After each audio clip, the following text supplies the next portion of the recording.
Okay, so now I've bound off all the way around and I have 2 stitches left. I just cut the yarn, and so now I'm going to bind off the last stitch by pulling the first stitch over the last stitch.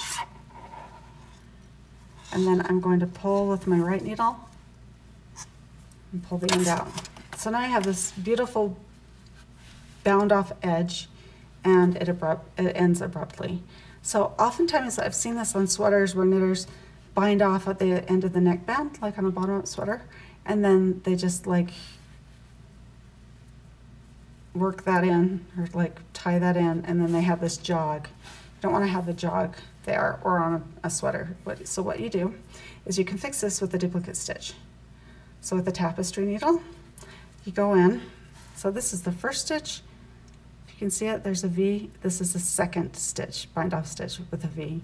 I'm going to pull this over and go into the second bound off stitch and pull. So now it's joined together, and now I'm going to go into the first stitch that the yarn came out of, so it's like making a knit stitch.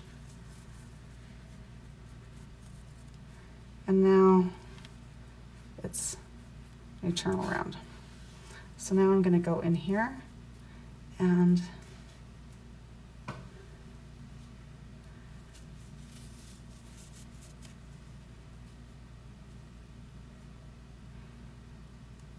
weave this in. And there's a seam there, right there. So I'm going to go down towards that seam. And I'm going to hide, kind of tuck in this end.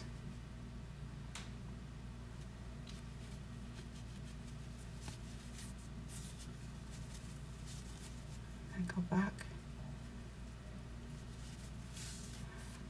And cut it. There. So now I'm done. So now I'm going to pop this into my front loader washing machine.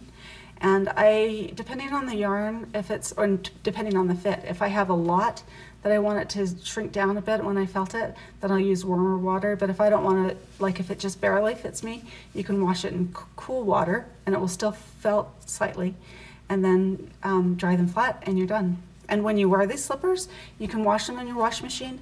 Just don't ever dry them. Always, you can wash, because they stretch out a bit as you wear them. So then when you wash them, it shrinks them up, and then you dry them flat.